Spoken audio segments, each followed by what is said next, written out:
melt this when I'm ocean waves.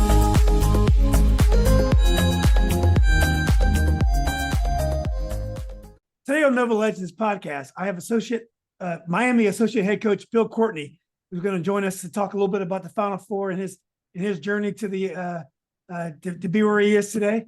Bill, thanks for joining me, man. Yeah, I appreciate you having me, Julian. It's great to be on with you. Oh, of course. Well, people in Northern Virginia, they know exactly who you are. Bill was a star point guard at then Lee High School, took Lee to the state championship in the final game in 1988, had an incredible run. He put himself on the radar, got himself a scholarship or at least an opportunity. I know Bucknell was kind of funny in those days, but got yourself a great opportunity at Bucknell. Had an amazing career at Bucknell. I know you're like some kind of legend in the Philippines pro leagues and played overseas. But then, you've had a lot of coaching gigs over the years, including a head gig at Cornell, and you're back with your boy, Coach Jim Larinaga. So, anyway, Bill, just an incredible journey. It must be a great feeling to be in the Final Four again. Yeah, it really is. Growing up, you watch the Final Four on TV as a kid, and you hope to at some point be a part of that. I never got the opportunity to do that as a player, but now as a coach, to be able to experience this excitement and all that goes along with it is unbelievable. It's funny because in 2005, I recruited every member of the George Mason Final Four team, and then left that year to go to Providence. And of course, they made it, and I didn't get to go. I didn't get experience. So I've gotten tons of texts and emails from guys, especially the guys that were on that team, and say, "Hey, coach, you missed the last one, but you got to go to this one." So it's a great feeling. Yeah. Well, it's funny. I was just thinking that because I went back and did the research to make sure I didn't mess that up, and I realized you missed it by a year. Now, I'm not trying to make any news here, but obviously there's some big jobs opening up, and when you're making a tournament run like you are right now. It can be a distraction, but it's also putting you on the front page. It's putting you on TV and stuff. But do you find like the rumors that are going on with other jobs, which happened to you at Providence, even though that was here earlier, can it be a distraction to getting the team ready for the Final Four? I think you got to try your best to block out all the noise, whether you're a coach, whether you're a player. You got to kind of concentrate and remain diligent as to what you've done all this season. And that's what our plan is right now. And I think our kids have done an incredible job of sticking to the game plan, sticking to the practice plan, sticking to our daily plan, where they're going to class still, they're doing their schoolwork, they're meeting with their tutors, all those different things. We got to remain as normal as possible.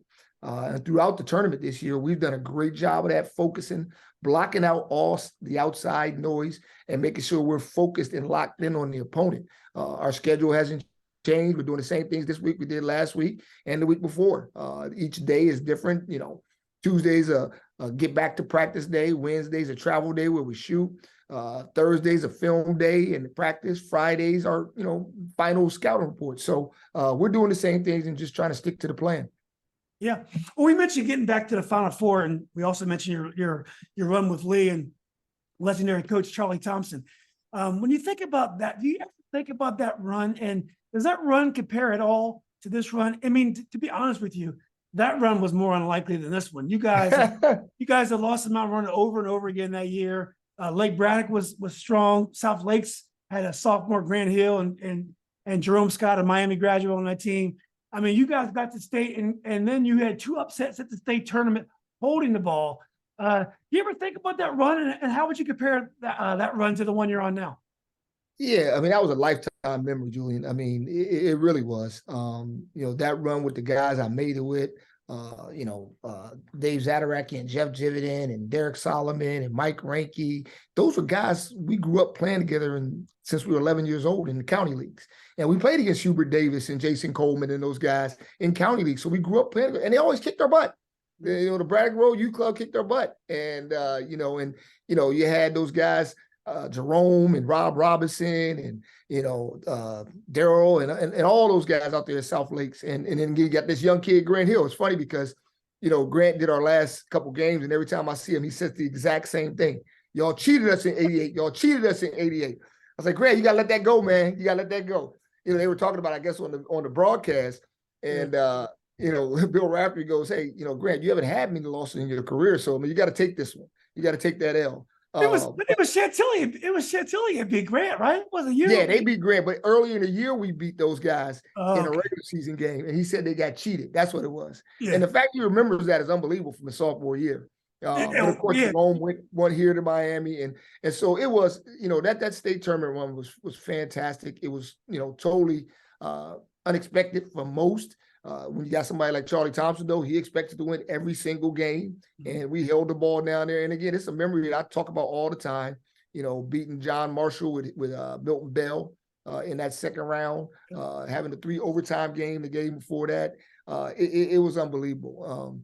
This is obviously a spectacle, a national spectacle, so it's different. But it's different as a player. As a player, you feel it a little bit more. So it was really, really fun. Yeah, and one thing I like about tournament runs is I remember watching you develop as a player. You're always a good guard. You were kind of a late bloomer compared to some of your teammates, but you always had talent. But when you make a tournament run, players develop during that run, and you were a different player by the state final. But I guess you probably faced maybe 8 Division I players in that state run, and not even counting regionals.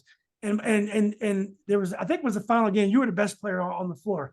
Do you see the same thing with the Miami team that players are different now than they were 10 games ago because of what they've been through the last month or so? Yeah, I tell you what, and I truly believe this. No matter how talented you are when you come into a situation, how hard you work determines where you're going to be at the end, right? So for me in particular, a lot of guys, my freshman year, I was on the freshman team, right? I got cut. I played JV Summer League as a sophomore. Charlie wouldn't let me play with the varsity team, but I worked and worked and worked, and I kept working. I worked harder than everybody else. I seen people the way they worked. I said, I want to work harder than them. All right. And again, I was a late bloomer, grew a couple inches at the end. Julia, remember, I couldn't even play in the pickup games at Side and Stricker Park, and I couldn't compete. Well, you're better than that now. You're so good. You're all right. But it was one of those things where, I just continued to grind at it, stay focused. I wanted it was a certain level I wanted to get to, and it worked out for me at Lee at the end. It worked out in college. And I see the exact same thing with a lot of guys on our team. Take, for example, Isaiah Wong. All right. So Isaiah Wong came to Miami in his freshman year.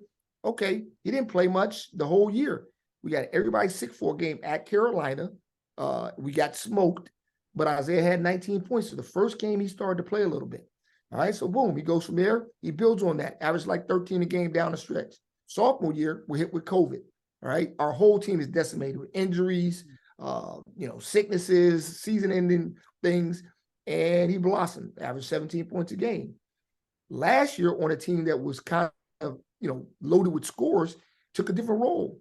Ended up being third team all ACC, 15 points a game, declared for the draft, decided to come back. He comes back this year. The guy has put in unbelievable work every morning before his classes at 6:30, including this morning. We got up at 7 o'clock this morning and shot for 45 minutes. But this is, it's not something that's spectacular, but that's on top of practice. That's on top of classes. That's on top of lifting.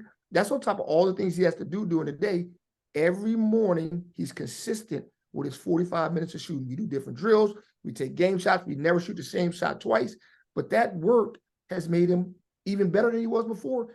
Now he's ACC Player of the Year and third team All-American. And now has led us to the Final Four. I mean, again, the guys that work, you see it, Julia, when you put in that work and you're dedicated to your craft and do other things well, it definitely usually produces results. Some very wise coach once said consistency is more important than the spectacular. I forgot who said it, but it happens. Well, people are. It's a very interesting day in college basketball because there are a lot of moving pieces. I mean, players are changing teams, coaches are moving. There's money involved. There's so many things going on. How hard is it to get culture? Now, you guys were able to bring in 3 very important transfers.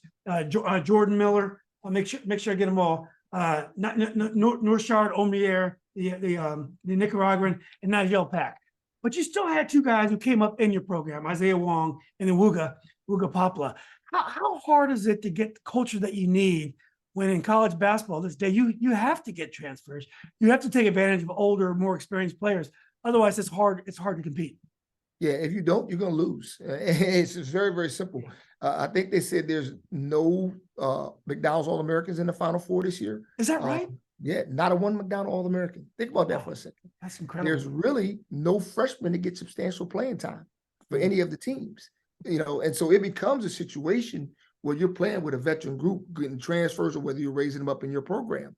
And that's difficult. And that even creates more movement because now freshmen are looking, I'm not getting playing time, I'm going to leave and go somewhere else.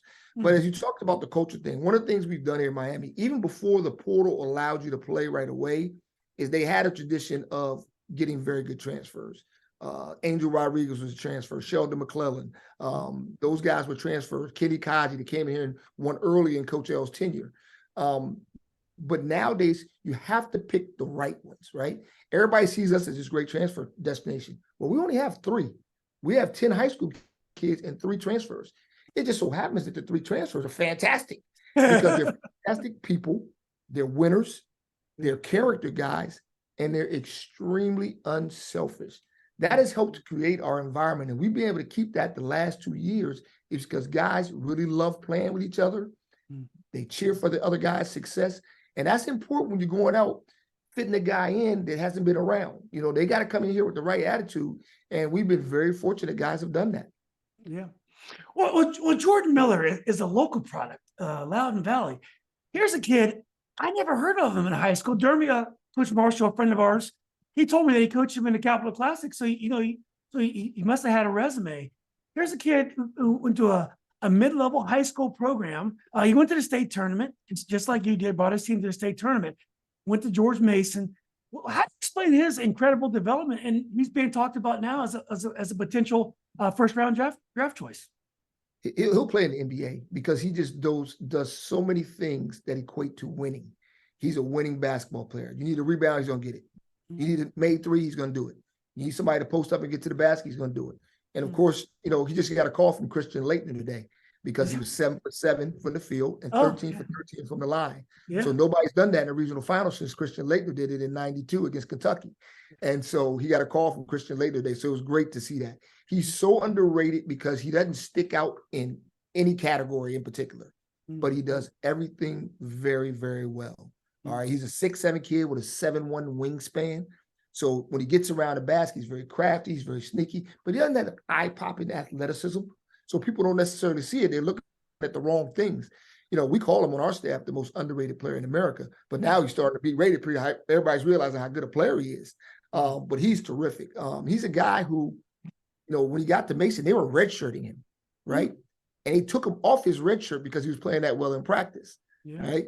And so he ended up making 3rd team All-Atlantic 10. And then, when Dave Paulson was let go, the assistant Bryson Johnson, who also had played at Bucknell, called me and said, we'd be interested. So we started to recruit him. It was different because it was COVID, so he couldn't visit. And then I come to find out his AAU coach is none other than Gary Collins, a.k.a. Clutch. You know that? Clutch is like his AAU. Clutch is AAU coach and mentor. So when that happened, Clutch doesn't pass the ball though, but Jordan passes. Yeah, Clutch never pass. Oh, Clutch is the biggest gunner ever, right? But because of the relationship that I had with Clutch, obviously growing up on the same playgrounds that we did and playing ball, pick up, and all that stuff, it was kind of an easy sell for us at that point. His brother actually lived down here in Miami also, so it really became an easy sell. And Coach L's reputation at Mason, me being a Northern Virginia guy, it was very easy for us, for him to see a role here at Miami. And as I say, the rest is history. One of your most interesting players is Ormier. And the first time I saw you guys play this year was against Duke. And he's a very different way of playing. And whenever that was a game you guys won on the road at Duke, and you guys dominated from start to finish. Whenever you see players play that are overseas or at least not American, they always have a different type of game because they grew up differently. Do you see that in his game? That his game is a little bit different than guys who came up in American pickup courts like me and you came up in. Yeah, he's from Nicaragua, and he's the first Division I scholarship player from Nicaragua. And so that tells you immediately that he didn't have a lot of basketball playing growing up. Yeah, he learned everything again when he got to America. He came to America his last year of high school down here to Miami Prep. Nobody saw him because it was COVID, and he ends up at Arkansas State. Under recruited. Yeah. He's always a guy who had a tremendous motor, all right? He's one of the strongest guys around. I mean, those guys from Houston thought, they bullied everybody all year, and then he bullied them. He goes after every rebound with two hands. He plays extremely hard. He's incredibly athletic. He's 6'7", 250 pounds. Our football team's already inquired about what he wants to do in his 5th year, because he's one of those Jimmy Graham type NFL tight end looking guys. And he's the most incredible kid to coach because he always wants to learn and get better. He's always hungry. And again, I don't know if that comes from growing up in Nicaragua or whether it comes from just his family. He's the most humble kid one of the most humble kids I've ever coached. And he's extremely willing to learn and listen and always, yes, sir, no, sir. He's very friendly in the community. He's a rock star down here. I'm sure. Being a Spanish-speaking kid down in Miami, he's a rock star, and he handles it so well. He's very cordial to everybody. And so he's just a pleasure to coach, but he's a warrior. He's an absolute warrior.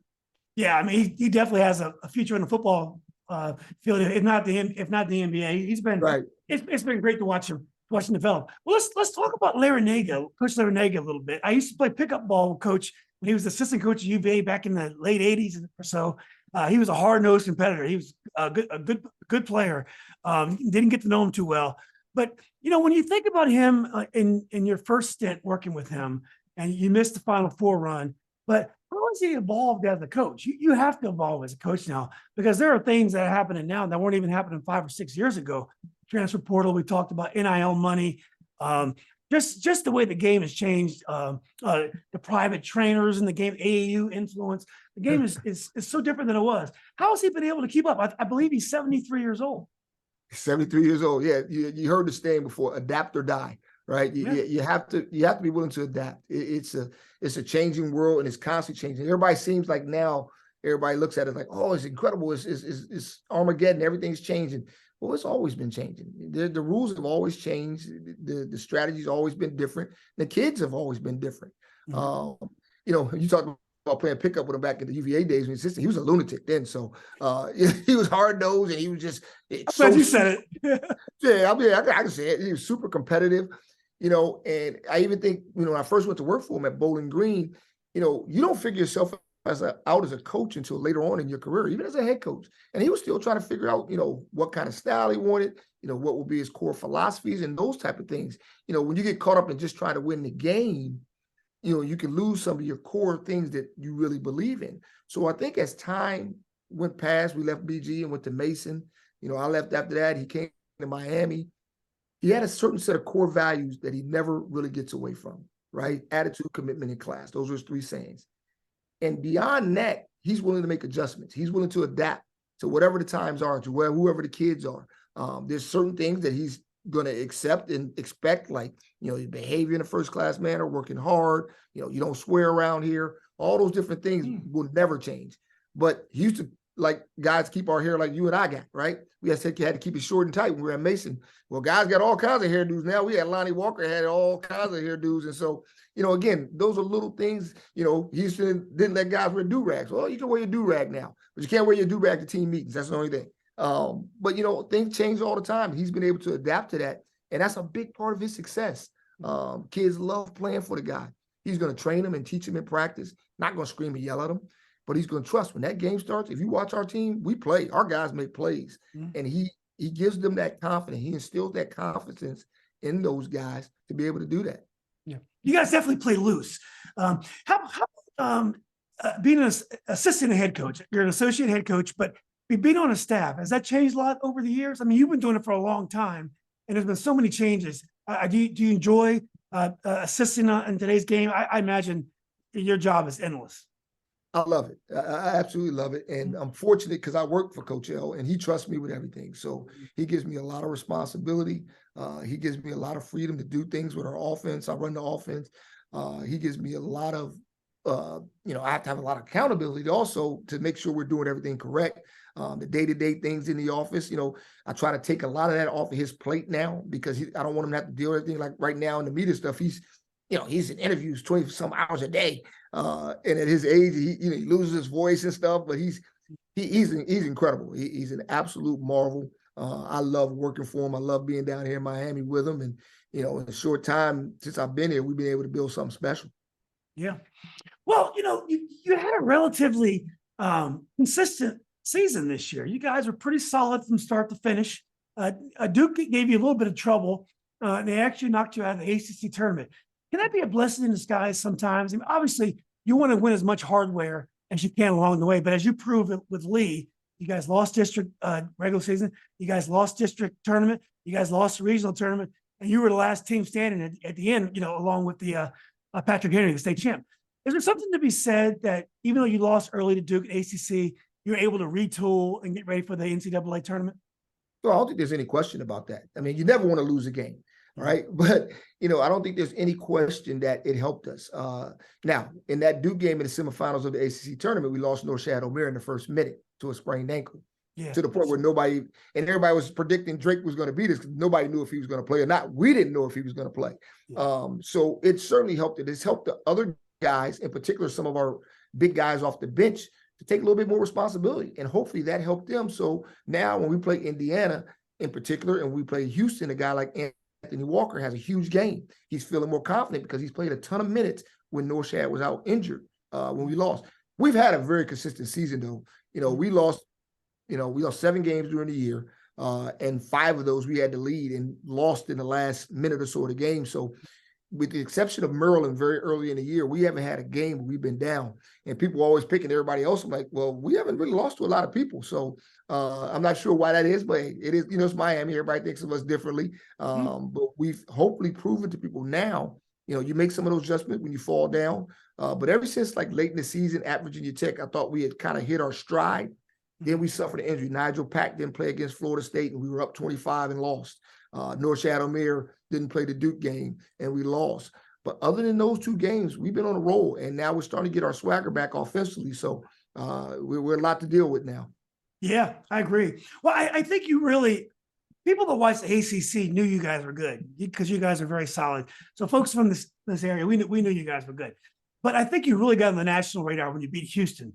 Houston was one of these teams that was widely touted as being a dark horse to win the whole thing. And you guys took them down and you did it pretty decisively. Were you surprised of how you were able to beat Houston? Yeah, they're a good basketball team. And you watched that game before ours, what they did to Auburn in the second half. It was like, oh boy, and they're grown men. They play like grown men. They're strong and physical, athletic, connected defensively. So we knew we had our work cut out for us, but we watched the films and figured out how we could attack the opponent. And, we're a little bit different. We really work on defense and some things that we have to do, pack the paint in particular in that game. But offensively, we really try to figure out how we can win the game. And in that game in particular, we knew you put it on the ground, you're only going to probably get 1 dribble. You have to throw it quickly to the next guy, and he probably has to throw it to the next guy. And then we call it click passing. And our guys did a great job of executing that to the tune of 11 threes, 11 for 25 from the 3-point line. And so, we try to figure out what it is that we can do to attack the opponent, and that's what we need to do against Houston. Yeah. Well, you talked about your watching film for Houston. Does the tempo of these tournaments affect how you prepare? Like, for example, the first game of the weekend set, you have 6-7 days to prepare, or 5 days to prepare. But then if you win that game, you got to come right back and play. So you don't get a chance to really study the films as much unless you're very optimistic going into that first game. So is the tempo of the game, does that affect the way you prepare for these games as well? Yeah, it's very interesting. Again, it's changed so much with technology. So our video guy, video coordinator, and his staff of grad assistants, they're working on the other opponent way before we play. So by the time that game's over, and fortunately for us, we played the first game at both sites in Albany and in Kansas City. So we were able to live scout the next game. So we got a chance, for instance, to see Indiana right after our game in Albany. And then we got a chance to see Texas right after our game. And it's funny because Houston and Texas were two entirely different teams in the way they guarded and the way they played offense. And so we had to turn the page very quickly as to what we needed to do. And you don't practice in between. You have a walkthrough, you go in, you watch film with the guys, and kind of you have to get that message. So, we'll watch the game. We got home from the hotel like 1 o'clock at night on Friday. We met early in the morning, watched the film as a staff, kind of came up with the consensus of what we needed to do. Relay that to the guys at practice, back in the film room after dinner, getting the scout done, go to shoot around, want to run over it one more time. And it's really mental. You have to have the mental approach of what we need to do, more than physical, to get ready for that next game. Isn't it great? All your former foes that you've been seeing along the way. You mentioned Grant Hill. You mentioned Jason Coleman. There's also Kenya Hunter, who was on the Indiana bench, was a star at Wakefield High School, and also a star at Duquesne. Obviously, there's Hubert Davis and Jason Coleman. Hubert's a coach at UNC. Jason's our good friend around here. Is it great that you see these faces along the way to the Final Four? Yeah, it's awesome. Yeah, it really is. Obviously, known Hubert and King since high school, competed against him. Jason's one of my best friends. So it's funny, me and Kenya literally didn't talk to each other before the game, except in the handshake line. We're sitting there on opposite sides, like 20 feet from each other. We won't talk to each other. As competitors, you don't want to be too, buddy. You don't want your players to see that more than anything. Yeah. And so we didn't talk to each other, but I'll see him on the road this summer and recruiting and stuff. And we always sit back and talk about, the Lee Wakefield game and that kind of deal. But it is really, fun to be able to compete against those guys. You guys did a bird and magic thing, act like you hate each other. Yeah, exactly. So real quick, I know you're running out of time here. I know you have the Texas game. Texas came out playing really well, and they seemed to be in control of the game. And I kept waiting for you guys to get a run. I'm like, this is not going to happen. Did you ever lose faith? Did you know you guys were going to get back into the game? Yeah, we never lost faith. It was looking dire, but we never lost faith. Texas was making every shot. Yeah, they were really. I mean, we were shooting like 60% from the field, and we look up, we're down 10 points. Like, holy cow! Like, you got to figure out a way to come back. But we slowly started to piece together, get some stops, get in transition, attack the basket. I think one of the things that was kind of hidden in it, we scored 3 times on out of bounds underneath. Jordan Miller got a lob dunk. Isaiah Wong came off the double screen and hit a shot.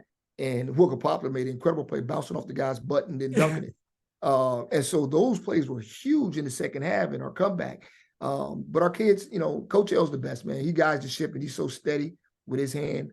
He called a timeout. We were down 10, 11 points and just say, hey, look, just stay together.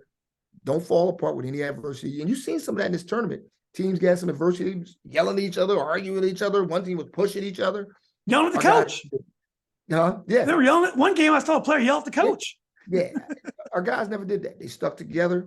We tell them all the time, there's going to be some adversity. You got to pull together when that happens. You can't pull apart. And our guys did a tremendous job of doing that. Yeah. Well, ordinarily, I would think it would be kind of intimidating to go against UConn, because UConn's playing extremely well. And they're the only team left that has a Final Four pedigree. I think they've been national champions 4 times. I think that's like 4th or 5th place of all time. But you guys have been able to beat expectations all along. When you look about UConn, what's your frame of mind, and what are some of the keys to success? Yeah, well, UConn's very good, and they're playing as well as anybody in this tournament. But we've already beat the 4 seed, the 1 seed, and the 2 seed, right? So we've had a harder road to this Final Four as anybody. Mm-hmm. And a very good Drake team, by the way. And so we've had a hard road, so we've been battle tested. UConn is terrific. They can beat you both ways, inside and outside. They play tremendous defense. They're extremely physical. Danny does a great job. They're incredibly well coached. But we got to go out and play our game. That's what we're going to do. A big key for us is rebounding. When we out-rebound our opponent, I think we're 28-0 in our last 28 games. We're a smaller team, but if we battle on the boards, we were even against Texas. We out-rebounded Houston. We crushed Indiana on the boards. If we can rebound, that's a big key for our group, because if we can rebound, we can get out in the open court where it's hard to match our speed and quickness. Yeah. Well, last question, Bill. I really appreciate your time. What would be a national champion mean to the city of Miami? Now, city of Miami is definitely a city of champions. Incredible football history, pro and college, and now, but basketball is now what we're talking about. What would it mean for Miami to be the champions of the NCAA? Yeah, well, I think we got our foothold now here in the city. I mean, it's amazing. Back when I was assistant at Virginia Tech, you'd come down here, the games, our road games, there'd be like 1,000 people in the stands. We had 10 sellouts this year here at the Watsco Center. So the excitement that Coach L has brought to this program and to this city is unbelievable. You turn on sports radio, he's on every single show because he's so accommodating. He's going to be, promoting the program constantly. And he's done that. And now people have recognized us as a national brand. But we heard, my radio guy was telling me on the plane, he's like, yeah, people are dancing in the streets in Miami. I think it means a lot, because guys aren't used to basketball success down here, with the exception of the Heat and that LeBron era. But now we've kind of become that next big thing down here in Miami. And I think people are really enjoying the experience of being with the Hurricanes, especially led by someone like Coach L. Yeah. Well, can you imagine if Florida Atlantic and Miami get to the final? The rest of the nation will be very jealous, I guess. Basketball. Two South Florida teams. Exactly. Music for basketball will be salsa, no longer. Yeah. So, well, anyway, Bill, I really appreciate your time. You've done a great job. You made us all proud. We love following you and root for Miami, even though I'm a UVA guy. Definitely cheering for you. You know, I'm hoping one of these big head jobs comes if you want it, because I know you got a good gig down there. But if you got it, you deserve it. You do a great job. And anyway, Bill, you always make us proud. I wish you the best of luck this weekend. Thanks, Julian. I appreciate it, my man. All right, Bill. Talk to you soon, man. All right.